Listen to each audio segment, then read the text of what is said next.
வணக்கம். என்ன செய்தி பார்க்க போறோம்னு கேட்டீங்கன்னா, ஸ்டாலின் அவர்களுடைய காப்பாற்றும் முயற்சி தோல்வி, கைவிட்ட நீதிமன்றம், இன்னும் சிறிது நேரத்தில் கைதாகின்றார் செந்தில் பாலாஜி. செந்தில் பாலாஜி அவர்களும் எத்தனையோ சட்ட போராட்டத்தை நிகழ்த்துகின்றார். ஆனாலும் ஒவ்வொரு நீதிமன்றமாக படியேறுகின்ற போது ஒவ்வொரு நீதிமன்றமும் தலையில குட்டுதான் வைக்குது. ஆனாலும் செந்தில் பாலாஜி அவர்கள் திறமையாக அடுத்தடுத்த மனுவை போட்டு தப்பிச்சுக்கிட்டே இருக்கிறாரு. ஆனா இனிமேலும் தப்பிக்க முடியாது அப்படின்ற நிலை வந்துச்சு. சரி, எந்த வழக்குல கைவிட்டு இருக்கிறது நீதிமன்றம் அப்படின்றத பார்க்கலாம். இரண்டாவதாக, ஊழலை ஒழித்த தருணம். இங்க இருக்கக்கூடிய தமிழக வெற்றி கழகம் தூய ஆட்சியை தருகிறது. ஊழல் என்றால் அவ்வளவுதான் அப்படின்னு சொல்லிட்டு பறைசாற்றி கொண்டு இருக்கின்றார்கள். உண்மையாகவே ஊழலை ஒழிச்சாங்களா இல்லை என்பது இரண்டாவது செய்தியா பார்க்க போறோம். மூன்றாவது செய்தி இன்னைக்கு காவிரி நதிநீர் ஆணையம் கூடி இருக்குது. அந்த காவிரி நதிநீர் ஆணையத்தில் கர்நாடகாக்காரன் என்ன சொல்லியிருக்கான் தெரியுமா? எங்க மாநிலத்தில் போதுமான அளவுக்கு மழை இல்லை, அதனால தமிழ்நாட்டுக்கு தண்ணி தரக்க முடியாது அப்படின்னு அழுத்தம் திருத்தமா சொல்லிட்டான். ஆனா இப்ப விஜய் அவர்கள் மீது தான் பழி விழுந்திருக்கிறது. என்ன பழி விழுந்திருக்குதுன்னு பார்க்கலாமா? நீங்க எல்லாவற்றையும் ஸ்கிப் பண்ணாம பாத்தீங்கன்னா தான் சுவாரஸ்யமா இருக்கும். இடையில விட்டு போனீங்கன்னா கண்டிப்பா சுவாரஸ்யமா இருக்காது. ஆனா அதற்கு முன்பாக இதுவரைக்கும் நம்ம சேனல்ல நீங்க சப்ஸ்கிரைப் பண்ணவே இல்லைன்னா சப்ஸ்கிரைப் பண்ணிக்கோங்க, கொஞ்சம் சப்போர்ட் பண்ணுங்க. முதல்ல செந்தில் பாலாஜி கைவிட்ட நீதிமன்றம். செந்தில் பாலாஜி அவர்களுக்கு குதிரை பேர வழக்கில் முன்ஜாமீன் கொடுத்தாங்க. அந்த முன்ஜாமீனுக்கு நம்முடைய செந்தில் பாலாஜி அவர்கள் திருவல்லிக்கேணி காவல் நிலையத்தில் போய் கையெழுத்து போட்டு, அப்போ காவல்துறையினர் கைது பண்ண வந்தாங்கன்னா, ஏன்பா ஏற்கனவே நான் முன்ஜாமீன் வழங்கிட்டேன், என்னை கைது பண்ணக்கூடாது அப்படின்னு சொல்லிட்டு சரணடைந்து முன்ஜாமீனை பெற்றிருக்க வேண்டும். ஆனா அவரு சரணடையவே இல்லை. ஏன் சரணடையல அப்படின்னு பார்த்தா, ஏங்க இந்த ஆதுவாஜ்னான்னு ஒருத்தர் இருக்காரு இல்லைங்களா, அவர் என்ன சொல்றாருன்னு கேட்டீங்கன்னா, கரூர் சம்பவத்துல கணக்கு தீர்க்க வேண்டியதா இருக்குது, கணக்கை தீர்க்காம விட மாட்டோம் அப்படின்னு சபதமெல்லாம் ஏற்று இருக்கின்றார். ஏதோ உள்நோக்கம் இருப்பது போல தெரியுது. நான் குதிரை பேர வழக்கில் போயிட்டு முன்ஜாமீன் பெற்று திருவல்லிக்கேணி காவல் நிலையத்தில் நான் போய் கையெழுத்து போட்டேன்னு வச்சுங்களேன், வேற ஒரு வழக்கில் என்ன கைது பண்ணாலும் கைது பண்ணுவாங்க. ஆனா நீதிமன்றமே என்ன சொல்லியிருக்குது, செந்தில் பாலாஜி அவர்களை காவல்ல வைத்து விசாரிக்க தேவையில்லை, அதனால முன்ஜாமீன் வழங்குகின்றோம் அப்படின்னு சொல்லிட்டாங்க. ஆனா தினந்தோறும் எங்க வீட்டுல சோதனை போட்டுக்கிட்டே இருக்கிறாங்க, துன்புறுத்தி கொண்டே இருக்கின்றார்கள். இதெல்லாம் பார்க்கும்போது எங்களுக்கு பயமா இருக்குதுங்க. நாங்க போய் திருவல்லிக்கேணி காவல் நிலையத்துல ஆஜராகி கையெழுத்து போடலாம் தான் நினைக்கிறோம். ஆனால் காவல்ல வச்சு விசாரிக்க கூடாது செந்தில் பாலாஜி அவங்க தம்பிகளை அப்படின்னு சொன்ன பிறகும் எதுக்கு வீட்டுலாம் சோதனை போடுறாங்க? அதனால நாங்க திருவல்லிக்கேணி போனா வேற ஒரு வழக்குல கண்டிப்பா எங்களை கைது பண்ணிடுவாங்க. இந்த பாருங்க, விசாரிப்பதனாலேயோ சோதனை செய்வதனாலேயோ எங்களுக்கு எந்த பிரச்சனையும் கிடையாது. எப்போது வேண்டுமானாலும் விசாரணைக்கு ஆஜராவதுக்கு தயாரா இருக்கிறோம். ஆனா காவல்துறையை பொறுத்த வரைக்கும் எங்களுக்கு ஒரு நோட்டீஸ் வழங்கணும். பிஎன்எஸ் அடிப்படையில் 35 உட்பிரிவு 3 படி என்ன தெரியுமா, நீங்க எந்த வழக்கில் என்ன அழைக்கிறீங்கன்றத நோட்டீஸா கொடுத்துருங்க, அந்த வழக்குக்கு நாங்க தயாரா வருவோம். ஆனா காவல்துறையை பொறுத்த வரைக்கும் அப்படி ஒரு நோட்டீஸ் எங்களுக்கு தர மறுக்கிறது. ஆகையினால நாங்க திருவல்லிக்கேணி காவல் நிலையத்தில் போய் கையெழுத்து போட்டோம்னா வேற ஒரு வழக்கில் கைது பண்ணக்கூடாது. ரெண்டாவது, எந்த வழக்கில் எங்களை ஆஜராக சொல்றீங்களோ அந்த வழக்குக்கு நோட்டீஸ் அனுப்பிடணும். இப்படி நீங்க சொல்லிட்டீங்கன்னா எங்களுக்கு எந்த பிரச்சனையும் கிடையாது. நாங்க வழக்குல ஆஜராகி நீங்க என்ன கேள்வி கேட்டாலும் நாங்க பதிலளிப்போம். ஆனா நீங்க திருவல்லிக்கேணியில் கையெழுத்து போடுங்கன்னு சொன்னீங்கன்னா, ஆதவர்ஜுனா கணக்கு முடிச்சிட்டாருன்னா என்னை கைது பண்ணி அதெல்லாம் முடியாதுப்பா, தெளிவா காவல்துறையை பொறுத்த வரைக்கும் நோட்டீஸ் கொடுக்க சொல்லுங்க அப்படின்னு செந்தில் பாலாஜி அவர்கள் நீதிமன்றத்தை நாடினாரு. ஆனா நீதிமன்றத்தை பொறுத்த வரைக்கும், ஏங்க நீங்க ஏற்கனவே உங்களுக்கு முன்ஜாமீன் வழங்கியிருக்கிறோம், திருவல்லிக்கேணி காவல் நிலையத்தில் போய் கையெழுத்து போட்டு நான் முன்ஜாமீன் பெற்று விட்டேன் என்று சொல்லிட்டு முன்ஜாமீனை பெற்றுக்கொண்டு வந்திருக்கணும். ஆனா நீங்க ஆஜராகவே இல்லை. அதனால இப்ப எந்த விதமான சலுகையும் உங்களுக்கு காட்ட முடியாது. ஏன்னா உங்களை எந்த வழக்குல விசாரிப்பாங்க என்ற விஷயமே எங்களுக்கு தெரியலையே, எந்த வழக்குல கைது பண்ணுவாங்கன்னு எங்களுக்கு தெரியவே இல்லையே. எந்த வழக்குல கைது பண்ண போறாங்க என்ற விஷயம் தெரிஞ்சாதான் அந்த கைதினுடைய தன்மை எங்களுக்கு தெரியும், தன்மைக்கு ஏற்ற மாதிரி உத்தரவு பிறப்பிக்க முடியும்.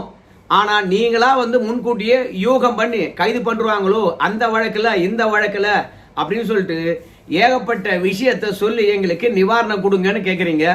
அதனால கைதின் தன்மை தெரியாம எந்த வழக்குல உங்களை விசாரிக்க போறாங்கன்னு தெரியாம நாங்க என்ன உத்தரவை பிறப்பிக்கிறது? அதனால முதல்ல போய் நீங்க என்ன பண்றீங்க, திருவல்லிக்கேணி காவல் நிலையத்துல போய் கையெழுத்து போடுங்கப்பா, முன்ஜாமீனை பெறுங்கப்பா. அதற்கு பிறகு நீங்க எந்த வழக்குல விசாரிக்கப்படுறீங்க இல்ல எந்த வழக்குல கைதாகிறீங்க அப்படின்ற விஷயத்தெல்லாம் நீதிமன்றத்தை நாடுங்க, அதுக்கு பிறகு பாத்துக்கலாம் அப்படின்னு சொல்லிட்டாங்க. இதற்கு இடையில தமிழக வெற்றி கழகத்தினுடைய தலைமை வழக்கறிஞராக இருக்கக்கூடிய ஜான் சத்யனை பொறுத்த வரைக்கும், ஐயா செந்தில் பாலாஜி பாருங்க, ஏகப்பட்ட வழக்குல கைது பண்ணிடுன்னு சொல்றாங்க. அந்த வழக்கெல்லாம் என்ன வழக்கு, செந்தில் பாலாஜி அவர்களுக்கு பாத்தீங்கன்னா நிவாரணம் வழங்கலாமா இல்லையா, இதெல்லாம் நாங்க யோசிக்க வேண்டும். அதனால செந்தில் பாலாஜி அவர்கள் வைத்திருக்கின்ற கோரிக்கைக்கு நாங்க பதிலளிப்பதுக்கு எங்களுக்கு ஒரு 2 வார காலம் ஆகும் அப்படின்னு தலைமை வழக்கறிஞர், அரசாங்கத்தினுடைய தலைமை வழக்கறிஞர் டைம் கேட்டார். ஆனா நீதியரசரை பொறுத்த வரைக்கும், ஏப்பா அப்படி ஒரு டைம்லாம் உங்களுக்கு தேவையில்லை. ஏன் தெரியுமா, நான் செந்தில் பாலாஜியுடைய கோரிக்கையை ஏற்றுக்கொண்டாதானே நீங்க பதிலளிப்பதுக்கு நேரம் கேட்கணும். அதனால செந்தில் பாலாஜியுடைய கோரிக்கையை நாங்க நிராகரிக்கிறோம். அதனால உங்களுக்கு செந்தில் பாலாஜி வைத்த கோரிக்கை தொடர்பாக பதிலளிக்கவே தேவையில்லை. உங்க மனுவையும் தள்ளுபடி பண்றோம், செந்தில் பாலாஜியுடைய மனுவும் தள்ளுபடி செய்கின்றோம் சொல்லிட்டு 2 பேருடைய மனுவையும் தள்ளுபடி பண்ணிட்டாங்கப்பா. இப்ப செந்தில் பாலாஜியை பொறுத்த வரைக்கும் திருவல்லிக்கேணி காவல் நிலையத்துல போய் கையெழுத்து போடணும். அப்படி கையெழுத்து போடுகின்ற போது எந்த வழக்குல கைது செய்வாங்கன்னு தெரியல. செந்தில் பாலாஜியை பொறுத்த வரைக்கும் இன்னும் 5 நாள் டைம் இருக்குது. 5 நாள் பொறுத்து போய் போடுவாரா இல்ல நீதிமன்றமானது ஒரு கோரிக்கை மனுவை தள்ளுபடி பண்ணதுனால இன்னும் கொஞ்ச நேரத்திலேயே கைதாவாரா என்ற விஷயம் நமக்கு தெரியல. ஏற்கனவே செந்தில் பாலாஜியை பொறுத்த வரைக்கும் ஏகப்பட்ட வழக்குல சிக்கியிருக்கின்றார். அப்போதெல்லாம் ஏதாவது விசாரணைக்கு வந்தா புதுசா ஒரு மனுவை போட்டு அந்த வழக்கிலிருந்து கால நேரம் கேட்டு தப்பிச்சுக்கிட்டே இருப்பார். இப்போ இந்த குதிரை பேர வழக்குல கூட செந்தில் பாலாஜி அப்படிதான் தினந்தோறும் ஒரு புதிய மனுவை போட்டு தன்னை விசாரிக்க கூடாது, தன்னை கைது பண்ணக்கூடாது என்று காலதாமதம் பண்ணிக்கிட்டே இருக்கின்றார். அதனால பொறுமை இழந்த காவல்துறையானது இந்த மனு தள்ளுபடியான பிறகு கரூர் விரைந்திருக்கின்றார்கள் செந்தில் பாலாஜி அவர்களை கைது செய்வதற்கு. இன்னும் சற்று நேரத்தில் கைது பண்ணிடுவோம் அப்படின்னு காவல்துறையானது தகவல் தெரிவிக்கிறாங்க. ஏன்னா செந்தில் பாலாஜியை பொறுத்த வரைக்கும் எந்த ஒரு விசாரணைக்கும் இதுவரைக்கும் ஒத்துழைக்கவே இல்லை. எந்த விசாரணையா இருந்தாலும் சரி, எந்த சோதனையா இருந்தாலும் சரி, நாங்க ஒத்துழைக்க தயார் என்று சொல்றாரே கண்டி, ஆனா எந்த ஒரு விசாரணைக்கும் இது வரைக்கும் ஒத்துழைத்ததா சரித்திரமே கிடையாது. அதனால செந்தில் பாலாஜி அவர்களை கைது பண்ணி தான் விசாரிக்கணும் காவல் எடுத்து அப்படின்னு காவல்துறையினர் அதிரடி காட்டுகின்றார்கள். செந்தில் பாலாஜி உங்க தம்பியும் இன்றே கைதாவதுக்கான வாய்ப்பு இருக்குது அப்படிங்கிறாங்க. இதற்கு இடையில உங்க எல்லாருக்கும் தெரியும், சிங்கப்பூர்ல ஒரு ஆள் இருக்கிறாரு. அவர் பேர் லட்சுமண பெருமாள் என்று நினைக்கிறேன். அவரு இந்த குதிரை பேரத்துல ஈடுபட்டு இருப்பதாக தமிழக காவல்துறையானது சந்தேகப்படுகிறது. அவருடைய பெயரையும் சேர்த்திருக்கிறாங்க. லட்சுமண பெருமாள் அவர்களை எப்படியாவது கைது செய்ய வேண்டும் என்று தமிழக காவல்துறை துடிக்கிறது. ஆனா இன்னைக்கு 6 அமலாக்கத்துறையினர் அதிரடியாக கரூர்ல களமிறங்கி இருக்கின்றார்கள். இதுக்கு என்ன காரணம்னு பார்க்கும்போது, கார்த்திக் என்கின்றவர் கரூர்ல ஒரு நிதி நிறுவனத்தை வச்சு நடத்திட்டு இருக்காரு. அந்த நிதி நிறுவனத்துல கரூர் டவுன் போலீஸ்காரங்க போய் அதிரடியா சோதனை செய்யறாங்க. அப்படி சோதனை செய்கின்ற போது அங்க ஏகப்பட்ட பணத்தை பிடிக்கிறாங்க. அது மட்டும் இல்லாம ஏகப்பட்ட ஆவணங்களை கைப்பற்றுகின்றார்கள். அது மட்டும் இல்ல, இந்த குதிரை பேர வழக்குல இதுவரைக்கும் 3 கோடி ரூபாய்க்கும் மேலாக பணம் கைப்பற்றப்பட்டிருக்குது. இதுவரைக்கும் 14 பேரை கைது பண்ணியிருக்காங்க. அந்த 14 பேர் விசாரிக்கின்ற போது என்ன சொன்னாங்க கேட்டீங்கன்னா, ஏங்க எம்எல்ஏக்களை விலை பேசுகின்ற போது இடைத்தரகராக இருந்து விலை பேசுறாங்க தெரியுமா, அவங்களுக்கு எல்லாம் 5 கோடி தரதாக ஏற்கனவே ஒப்பந்தம் ஆகியிருக்குது அப்படின்னு சொல்றாங்க. ஏற்கனவே 3 கோடி பிடிச்சிட்டாங்களா, அதோட கரூர்ல ஒரு பைனான்ஸ் கம்பெனி சோதனை பண்ணாங்களா, அங்க ஏகப்பட்ட பணத்தை கைப்பற்றினாங்களா, அந்த கரூர்ல இருக்கக்கூடிய பைனான்ஸ் கம்பெனிக்கு சீல் வச்சாங்களா, இதையெல்லாம் பார்த்த ஈடி அதிரடியாக இன்னைக்கு 6 பேர் கரூர்ல களமிறங்கி இதுல சட்டவிரோதமான பண பரிவர்த்தனை இருக்க வாய்ப்பு இருக்குது, அதனால நாங்க எல்லாரையும் கைது பண்ணியோ இல்ல அவங்க வீடுகளில் சோதனை செய்யோ இருக்கின்ற ஆவணத்தை சரிபார்க்க போறோம் அப்படின்னு களமிறங்கி இருக்கின்றார்கள். அதனால செந்தில் பாலாஜி அவர்கள் வீட்டுக்கு காவல்துறை போகுமா இல்ல ஈடி போகுமான்னு தெரியாது. ஆனால் சிங்கப்பூர் வரைக்கும் ஓடி போய் ஒளிந்து கொண்டிருக்கின்ற லட்சுமண பெருமாள் அவருடைய நெட்வொர்க்கை கரூர் போலீஸ்காரங்க கண்டுபிடிச்சிட்டாங்களாம். இனி செந்தில் பாலாஜி அவங்க தம்பி கதை அந்தோ பரிதாபம். எப்படியாவது நம்முடைய செந்தில் பாலாஜியை காப்பாத்திட்டோம்னா செந்தில் பாலாஜியை பொறுத்த வரைக்கும் உதயநிதி ஸ்டாலினை காட்டி கொடுக்க மாட்டார். ஏன்னா செந்தில் பாலாஜிக்கு என்ன அவசியம் இருக்குது இந்த குதிரை பேரத்துல? நம்முடைய உதயநிதி ஸ்டாலினுடைய உத்தரவு இல்லைன்னா இதெல்லாம் நடந்திருக்குமா? அதனால செந்தில் பாலாஜி அவர்கள் ஆட்சியில் இருக்கின்ற போது அமைச்சர் பதவிக்கு ஆசைப்பட்டுக்கிட்டு காட்டி கொடுக்காம இருக்கலாம். ஆனா இப்போ சாதாரண எம்எல்ஏ தான், மீண்டும் திமுக ஆட்சிக்கு வருமா என்பது கூட தெரியாது. இப்போ இந்த குதிரை பேர வழக்குல செந்தில் பாலாஜி அவர்களை கைது பண்ணாங்கன்னா டக்குன்னு யாருடைய உத்தரவின் பெயர்ல இந்த குதிரை பேரத்தை நிகழ்த்தின அப்படின்றத சொல்லிவிடுவார். அதுக்கப்புறம் கண்டிப்பா திமுக தலைமை வரைக்கும் சிக்கல். என்ன நடக்க போகுதுன்னு தெரியல. இதற்கு இடையில நாளைக்கு ஜனநாயகன் படம் வருதுங்க. அந்த படத்துக்கான டிக்கெட்டு ஒவ்வொரு தேட்டர்லையும் 200 ரூபாய்க்கு விற்க சொன்னாங்கன்னு கேள்விப்பட்டேன். ஆனால் நாமக்கல் மாவட்டத்தில் 300 ரூபாய் விற்கிறாங்களாம். அது மட்டும் இல்லை, 9 மணிக்கு ஒரு ஷோ இருக்குமா இருக்காதா என்ற விஷயமே தெரியலையாம். இன்னும் ஜனநாயகம் படமானது நாளைக்கு ரிலீஸ் ஆகுதுன்னு தெரியும். ஆனால் அந்த படத்தை பொறுத்த வரைக்கும் 9 மணி ஷோ ஓட்டுறாங்களா இல்லையானே தெரியல. வழக்கமாக எத்தனை ஷோ ஓடுமோ அத்தனை ஷோவுக்கு மட்டும்தான் அனுமதி கொடுக்கப்பட்டு இருக்குதாம். ஆனால் 9 மணி ஷோவுக்கு ஒவ்வொரு தேட்டருக்காரனும் டிக்கெட்டை விற்றுட்டு இருக்கானா. 200 ரூபாய்க்கு விற்க வேண்டிய டிக்கெட்டு 300 ரூபாய்க்கு விற்கிறாங்களாம். உடனடியாக தவேகா நிர்வாகிகளும் தொண்டர்களும் நேராக போய் தேட்டரில், ஏன் ஜாமி 200 ரூபாய்க்கு தானே விற்கணும், எதுக்கு 300 ரூபாய்க்கு விற்கிறீங்க அப்படின்னு கேட்டுக்கிறாங்க. அதுக்கு, ஏன்பா அவர் அரசியல் களத்தில் தேர்தலை சந்திக்கின்ற தருணத்தில் படம் ரிலீஸ் ஆகலை, உங்கள் எல்லாருக்கும் தெரியும். பல டிக்கெட்டுகளை விற்றுவிட்டோம், ஆனால் நஷ்டமாச்சு. அப்போதெல்லாம் 200 ரூபாய்க்கு நிறைய விற்றோம். ஆனால் வெளியே கொண்டு போய் நீங்கள் என்ன பண்ணீங்க, எங்கள் தளபதி படம் வருதுன்னு சொல்லிவிட்டு 1000 ரூபாய்க்கு விற்றீங்க. எங்கிட்ட 200 ரூபாய்க்கு வாங்கி நீங்கள் 1000 ரூபாய்க்கு விற்றீங்க.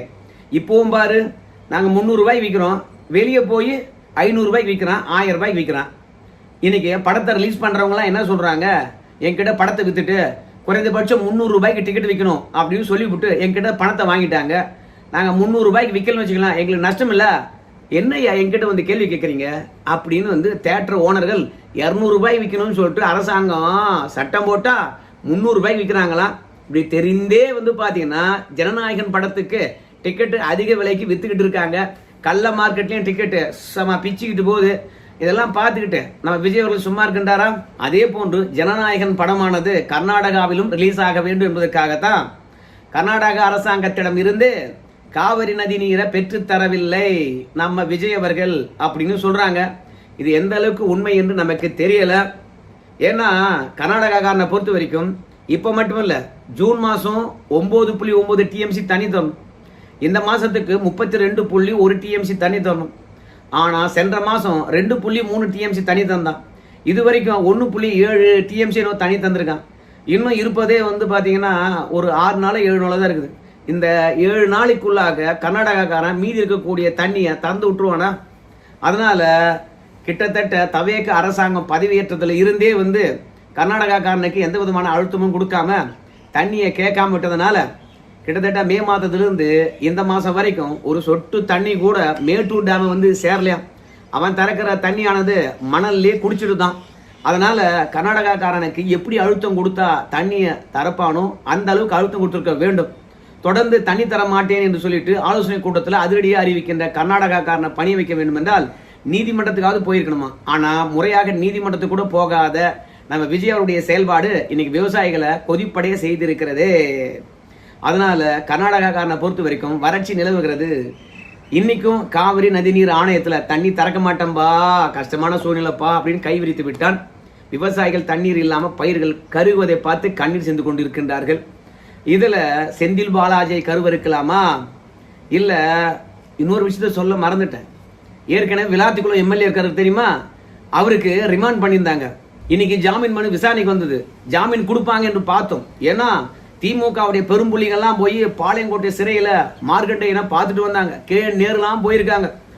கிட்டத்தட்ட ஒரு 50 வழக்கறிஞர்கள் மூத்த தலைகள்லாம் போய் மார்க்கெட்டையனுக்காக வாதாடினாங்க. ஆனாலும் நீதியரசரை பொறுத்த வரைக்கும் அவருக்கு ஜாமீன் வழங்கவே இல்லை, சிறையில் அடைத்து விட்டார்கள். அதே மாதிரி மார்க்கண்டையன் அவர்களை காவல் எடுத்து விசாரிக்க வேண்டும் என்று தமிழக காவல்துறை கடிச்சு அதுக்கும் நிராகரித்து விட்டார்கள். ஸோ மொத்தத்தில் இன்னைக்கு தமிழகத்தை பொறுத்த வரைக்கும் திமுக காரனை பூச்சி எப்படி உள்ள போடலாம், நம்ம படத்தை எப்படி சக்சஸ்ஃபுல்லாக ரிலீஸ் பண்ணலாம். இன்னொரு கொடுமை என்ன தெரியுமா, அரியலூர் மாவட்டத்தில் பள்ளிக்கூட சுவரையும் பள்ளிக்கூட கேட்லையும் ஜனநாயகம் படத்தினுடைய போஸ்டரை ஒட்டியிருக்காங்க. தற்குறிகள்னு சொல்கிறோம். இதெல்லாம் பார்க்கும்போது உண்மையாகவே இவனுங்க தற்குறி தாண்டா அப்படின்னு சொல்ல வேண்டியதாக இருக்கு. இன்னும் இந்த அரசாங்கத்தை பற்றி கழுவி ஊத்துறதுக்கு ஏகப்பட்ட செய்திகள் இருக்குது. அதெல்லாம் நாளைக்கு பார்க்கலாம். இப்போ செந்தில் பாலாஜி அவர்களை காப்பாற்றவில்லை என்றால் திமுக குடும்பம் இருக்குல்ல, தலைமை குடும்பம், அதுக்கு பெரிய ஆப்பு. ஆனால் செந்தில் பாலாஜியை கைது பண்ணாமல் தடுத்துருவாங்களா, இல்லை கைது பண்ண போயிருக்கின்ற காவல்துறை கைது பண்ணிடுமா? உங்கள் கருத்து சொல்லுங்களேன். நன்றி.